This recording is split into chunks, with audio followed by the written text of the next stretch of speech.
जय श्री कृष्णा, कैसे हैं आप? पार्थाय प्रतिबोधितां भगवता नारायणेन स्वयं व्यासेन ग्रथितां पुराणमुनिना मध्ये महाभारतम् अद्वैतामृतवर्षिणीं भगवतीम् अष्टादशाध्यायिनीम् अम्ब त्वामनुसन्दधामि भगवत् गीते भवद्वेषिणीम्। तो मेरे जितेंद्र व्यास नाम के जो भैया हैं, उन्होंने मुझे याद दिला दिया कि कल के 241वें नंबर के जो एवरीडे गीता था, उसमें ध्यान श्लोक चूक गया था। तो उस चूक को आज मैंने बातचीत करने के पहले ही सोचा कि ध्यान रख के कर दिया जाए। ध्यान श्लोक जो है उसकी अपनी महिमा है, और ध्यान श्लोक की महिमा के साथ साथ श्रीमद् भगवद गीता की महिमा का जो उल्लास है, जो प्रेम है, जो आनंद है, वो इन दिनों में विशेष रूप से और अधिक तीव्रता से हम तक आ रहा है। लहरें उसकी आ रही हैं, क्योंकि जन्माष्टमी का उत्सव, उसके बाद में नंद बाबा के घर पर जो नंद महोत्सव मनाया गया श्री कृष्ण भगवान के आगमन के साथ में, उसका भी एक उल्लास है, उसकी एक मादकता है, उसकी एक प्रफुल्लित भाव को बढ़ाने वाली जो ऊर्जा है, वो विशेष करके उन केंद्रों से होकर संचरित होती है जहां पर इस उत्सव को मनाया जाता है।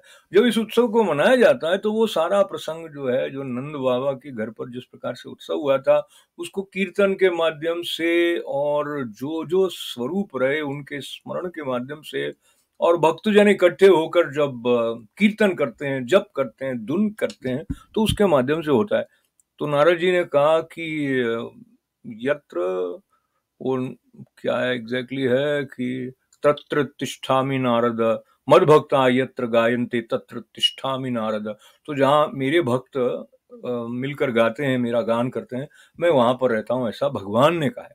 तो ये भगवत वचन को लेते हुए आज का जो हमारा क्रम है, उसमें हम 12वें अध्याय में भक्ति योग में आज जो बात करने वाले, वो बहुत ही महत्वपूर्ण बात है।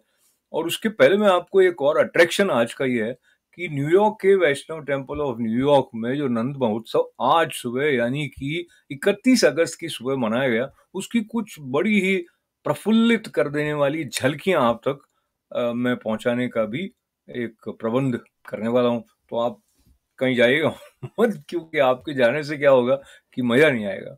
तो हम प्रारंभ कर लेते हैं। पहले तो श्रीमद् भगवद गीता का जो श्लोक है ना, सारे ही श्लोक कमाल के हैं साहब। और ये वाले देखिए आप, इसमें भगवान हमें क्या कह रहे हैं, इस वाले में नहीं, इस वाले में। अद्वेष्टा सर्वभूतानां मित्रः करुण एव च निर्ममो निरहंकार सम दुःख सुख क्षमी। तो इसका जो अर्थ बताया है, पहले उसको हम पढ़ लेते हैं। और ये कहा कि जो पुरुष सब भूतों में द्वेष भाव से रहित, स्वार्थ रहित, सबका प्रेमी और हेतु रहित दयालु है, यानी दया के पीछे भी ये कारण नहीं कि मैंने इस पे दया कर दी तो मुझे इससे ये लाभ हो जाएगा, ऐसा कोई भाव उनके मन में नहीं है। तो ये जो संदर्भ है, इसके साथ साथ में ये 13वां श्लोक जो है वो मैंने करेक्ट कर दिया नीचे। तो जो पुरुष सब भूतों में द्वेष भाव से रहित, सब स्वार्थ रहित, सबका प्रेमी और हेतु दयालु है, और ममता से रहित, और साथ साथ अहंकार भी नहीं है, अहंकार से रहित, सुख दुख की प्राप्ति में सम वाला है और क्षमाशील भी है। अब इस श्लोक को आप एक बार फिर से देख लीजिए, तो इसमें क्या दिखता है हमको, अद्वैष्टा सर्वभूतानां मित्रः करुण एव च निर्ममो निरहंकारः सम दुःख सुख क्षमी। सुख और दुख में समान रहने वाला है, क्षमा करने वाला है। इस प्रकार का जो ये गुणों के बारे में बता रहे हैं, ये सब क्या है कि ऐसे भक्त के लक्षण है जो कि भगवान को प्रिय है। मुख्य बात यह है। तो आपको भगवान का प्रिय बनने के लिए इन गुणों को अपने अंदर विकसित करना चाहिए, ये प्रेरणा भगवत गीता में दे रही है। और इससे अगला वाला श्लोक भी देख लें, संतुष्ट सततम योगी यतात्मा दृढ़ निश्चय मयि अर्पित मनो बुद्धिर यो मत भक्तः स मे प्रियः। तो ये जो श्लोक है, इसका अर्थ है कि जो योगी निरंतर संतुष्ट है, हमेशा संतुष्ट है, असंतोष है ही नहीं उसको, मन इंद्रिय सहित शरीर को वश में किए हुए है, मुझ में दृढ़ निश्चय वाला है, मतलब भगवान के प्रति जो आस्था है वो एकदम दृढ़ है, भरोसो दृढ़ ही न चरणन केरो, और मुझ में अर्पण किए हुए मन बुद्धि वाला जो मेरा भक्त है वो मुझको प्रिय है। तो ये सारे संकेत भगवान ने बड़ी कृपा करके भक्तों के अंदर भक्ति का वर्धन करने के क्या क्या तरीके हो सकते हैं उस संदर्भ को लेते दिए हैं। तो अभी मैंने नंद बाबा का जो उत्सव है वहां तक ले जाने से पहले इस श्लोक के बारे में जो ज्ञानेश्वरी में संत ज्ञानेश्वर कहते हैं उसका संकेत मात्र पकड़ लेते हैं। वैसे बताते हैं कि जैसे धरती है तो वो ये नहीं देखती है कि अच्छा आदमी इसलिए मैं इसको अपने ऊपर स्थिर रूप से चलने दूंगी, राजा है इसलिए चलने दूंगी, ऐसा नहीं। चाहे गरीब है, चाहे अच्छा है या बुरा है, सबको। इसी प्रकार से हवा चलती है तो ये नहीं देखेंगे कि भाई इस आदमी के पास तो मुझे नहीं जाना है क्योंकि ये तो अच्छा आदमी है। हवा चली सबके लिए चल रही है, और पानी है तो सबको जीवन भी दे रहा है, शुद्ध भी कर रहा है। और ये सारे जो तत्वों के अंदर की बातें हैं, चाहे अग्नि की बात हो, इसी प्रकार से जो मैं और मेरा से परे रहने वाला है वो भक्त भगवान को प्रिय है, ये संत ज्ञानेश्वर याद दिलाते हैं। और वो अपने हृदय, अपने मन के ऊपर काबू रखता है और निरंतर सतत, जैसे तैलवत धारा कहते हैं ना ध्यान के लिए, उस प्रकार से उसका मन, उसका चित्त भगवान के स्मरण में रमा हुआ है, वही सचमुच में योगी है। तो इसके साथ साथ जो करुणा है भगवान की, उसके पीछे साथ में जो प्रेम है अर्जुन का, और उसके संदर्भ को लेते हुए यहाँ बात आई है। पर एक बार फिर से हम याद करें कि सुख और दुख में समान कैसे रहेंगे। इसके संकेत कई कई जगह पर श्रीमद् भगवद गीता में दिए हुए हैं, पर उनको पकड़ना, उनका अभ्यास करना वो हमारे लिए छोड़ दिया। तो जो कुछ है उसका हम बनाते क्या है, ये क्रिएटिविटी हम कैसे अपने अंदर विकसित करें, उसके लिए श्रीमद् भगवद गीता एक मार्गदर्शक जो ग्रंथ है, उस तक हम कल फिर भक्ति योग के द्वारा बढ़ेंगे। और भक्ति का आस्वादन करने के लिए आपको वैष्णव टेम्पल ऑफ न्यूयॉर्क के नंद महोत्सव 31 अगस्त सुबह उसका थोड़ा सा अंश ऐसे की झूम जाएंगे आप।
तो जय कन्हैया लाल की।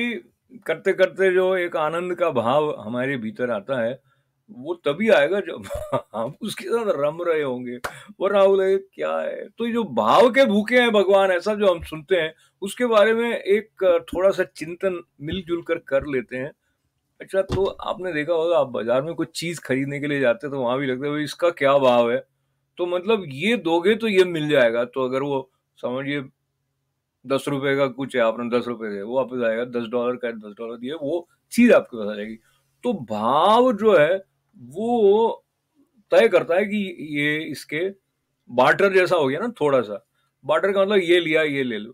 तो भाव के भूखे का मतलब भगवान को हम अपना बनाने के लिए जितनी मात्रा में खुले उतने ही वो हमारे हो जाए, क्योंकि वो तो अनंत है। तो दरअसल भगवान भूखे भूखे हैं नहीं, वो तो एक्सप्रेशन के लिए है, वो तो परम तृप्त है। अगर भगवान भूखे प्यासे होते तो फिर काम कैसे चलता, पर चलता है।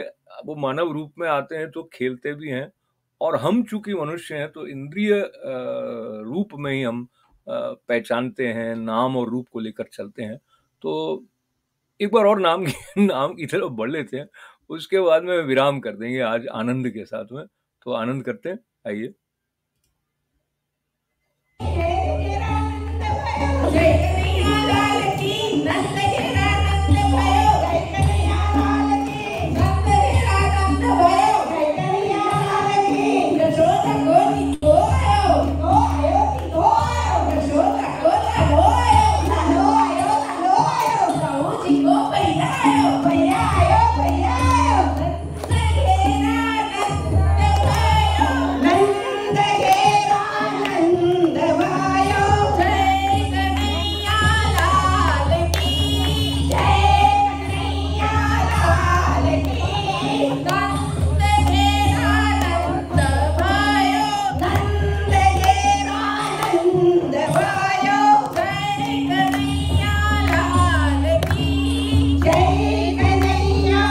जय कन्हैया लाल की, श्री कृष्ण भगवान की जय। सबका मंगल, सबका कल्याण, ऐसी प्रार्थना। ओम पूर्णमदः पूर्णमिदं पूर्णात् पूर्णमुदच्यते पूर्णस्य पूर्णमादाय पूर्णमेवावशिष्यते। ओम शांति शांति शांति।